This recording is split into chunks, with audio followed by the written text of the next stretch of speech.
Hi there, students. Okay, this is an essay for the Cambridge Proficiency exam. In this one you have to compare two extracts, and this is at level C2. So, this is the question. Read the two extracts below.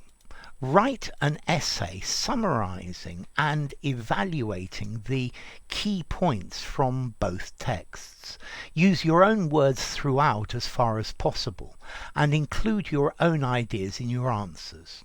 Write your answer in 240 to 280 words. Gender equality in the workplace. Women do not just face one glass ceiling in the workplace. At every level of employment, there is an invisible barrier preventing them from being treated on the same terms as men. Much of the explanation for this is cultural, as the view that men are breadwinners while women earn a second income persists, although it is utterly unrealistic. The issue of inequality on pay is even clearer. Women doing the same jobs are often paid less, and there is resistance to change. There needs to be more women making decisions on pay and conditions. But here too there is a lack of progress. And here's the second text. Women bring inequality on themselves. Some women seem to do nothing but complain about gender inequality in the workplace. They may have a point, but they are partially to blame, as they often bring it on themselves. A female law associate, for example, might not aim to become a partner because she might want to start a family one day. Such a decision projects a lack of commitments, which is hardly likely to impress an employer. There is also the question of appearance. Many women turn up to work dressed as if they were in a fashion show. This may get them notice, but it will not get them taken seriously. Okay, so here's the essay. Gender inequality in the workplace. This essay was written by Roland Simon. The overarching theme of the two texts is gender inequality in the workplace. Good first sentence. Although the rights of women have come a long way since the emblematic glass ceiling has been broken, there are some invisible hurdles which inhibit them to fulfill their innermost ambitions. Okay, this is a pretty good paragraph. Have come a long way since the emblematic glass ceiling has been broken. I think would sound better here, and I like the fact you've included a passive within this. I think sounds a lot better than has been. There are some invisible hurdles which inhibit them to, I would use inhibit them from and then we need an ing, fulfilling their innermost ambitions. Good first paragraph, tells the examiner you know what you're doing and you know how to write. The author of the first text expresses their grave doubt over the ever-present gender disparity. In the dim and distant past, the gender roles were clear-cut. Good. While men used to work for long hours to put bread on the table, the onus were on women, so onus is singular. The onus was on women to cook, clean, and raise up their children. Raise up. I think it's better without the and raise their children. No matter how diligent or skillful female workforce were, so it's the workforce. So the female workforce were. they had to accept playing the second fiddle to male counterparts in the workplace. So they had to accept playing the second fiddle. Yeah, you can leave it with thee. I might take out that thee, but they had to accept playing second fiddle too. But thee is okay. Sexual innuendo and overt prejudice were one part, an ineluctable part of working for them. Okay, so lose this for them because this confuses matters. Sexual innuendo and overt prejudice were an ineluctable part of working. Yeah, because for who are they working for the employer or for the women? It confuses things. Part of working because we know we're talking about the role of women. Yeah, and it's very clear that this refers to them. If you kept abreast of today's current affairs programs, you would be aware, great, you got a conditional, I love it, of the powerful messages of suffragette movements still reverberate in every layer of our society. Movements that, if you kept abreast of today's current affairs programs, you would be aware that the powerful message of no, you're right and I'm wrong. If you kept abreast of today's current affairs programs, you would be aware of the powerful messages of suffragette movements that still reverberate in every layer of our society. I'm going to keep that. Yeah, you would be aware of this, and those messages still reverberate. But it's a very, very nice sentence. Notwithstanding the mushrooming women human rights group and the subsequent progressive societal changes, this issue appears to be an uphill battle for women. So, okay, notwithstanding the mushrooming of women's human rights groups,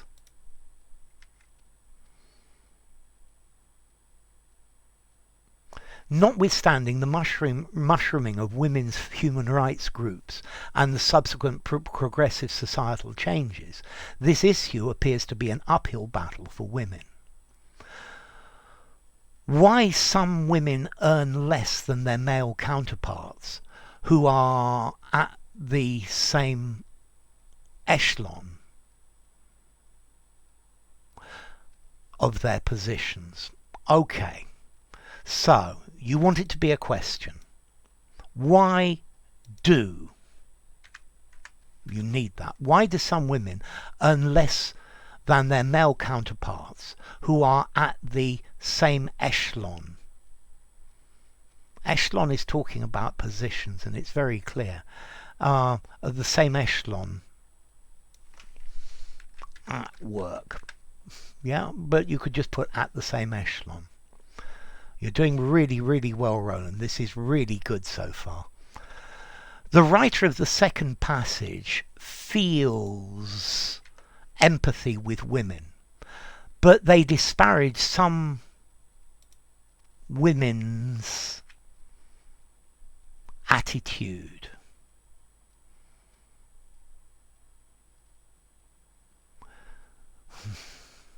They disparage some women's attitude, some women's attitudes.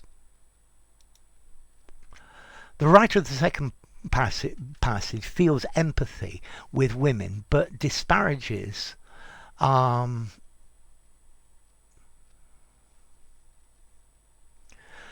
okay, some women's attitudes. It would read better. Some of their attitudes.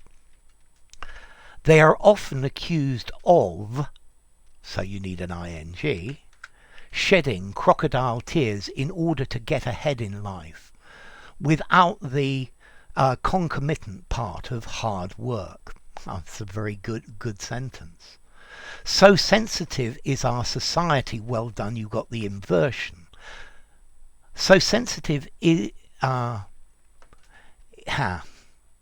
then you've added this has.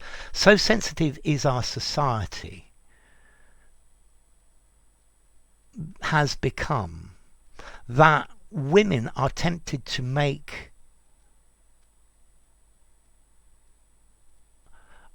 report in authority for even the most innocuous joke. Okay, so sensitive has our society become that women are tempted to report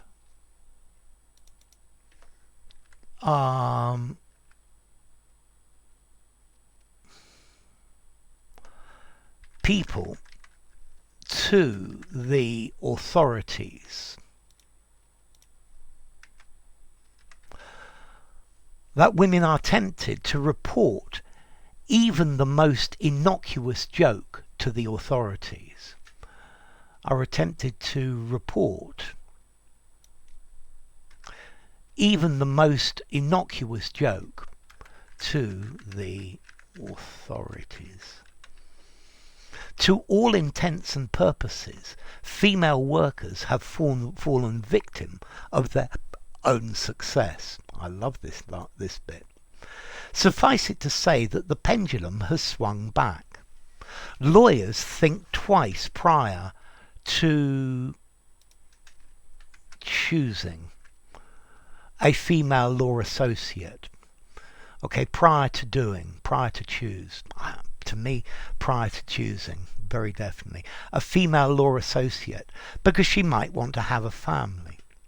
Be that as it may, women are able to walk on the tightrope.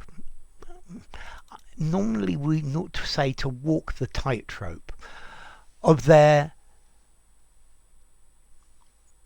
so walk the delicate tightrope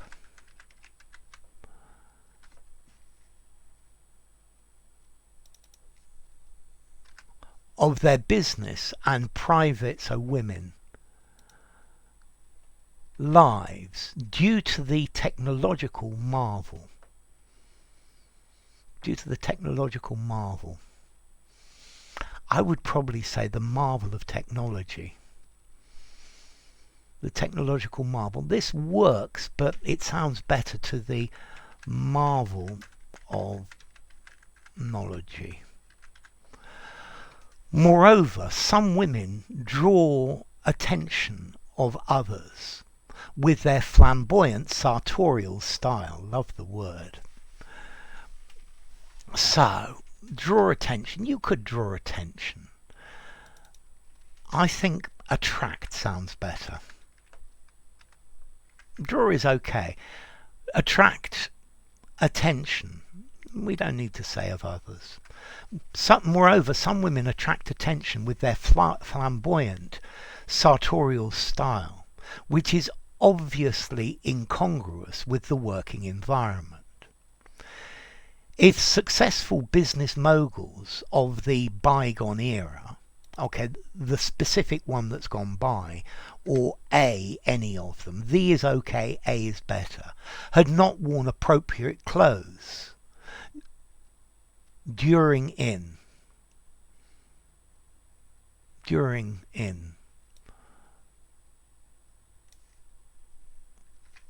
at, and then I would make this plural, at high profile meetings, they would not have been taken seriously. You're doing very well. In conclusion, we should invariably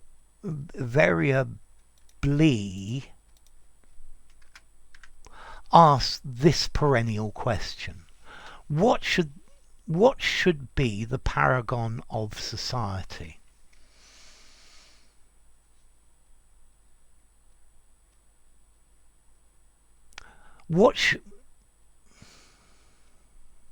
What should be the paragon of a society in which every member feels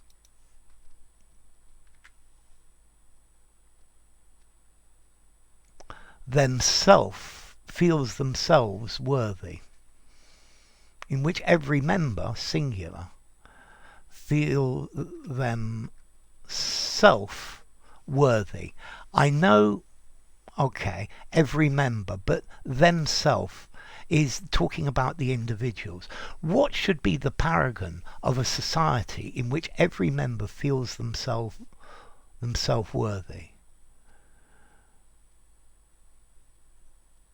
In which every member feels themselves worthy. And then you're going to need a question mark. Although the ideal answer has yet to come, men and women ought to be rewarded by their merit. So you've come to a good conclusion as well. Okay, this is a very good essay. It's very well written.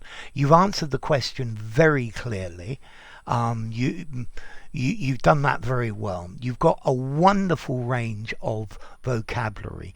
We've got passive, we've got an if clause, we've got an inversion, which you didn't quite nail, but very nearly. You've got so there's a great variety of vocabulary. You've got simple, compound and complex sentences, which is good as well. The vocabulary is great. Yeah, there are lots and lots and lots of good words. Uphill battle, suffragette movement, mushrooming, crocodile tears, to all intents and purposes, think twice. The good vocabulary is all over the place. The accuracy is pretty good. There are not a lot of corrections. There are one or two little mistakes, but they don't impinge on the understanding of it. As always, this problem with a, an and the. Yeah, it's going to be your major problem. I think at CAE, I think I'm going to give this essay an 8. Maybe even an 8.5. It's very good. So, well done, Roland. So, if you enjoyed the video, give it a rating, subscribe to my channel, and I'll see you soon. Bye for now.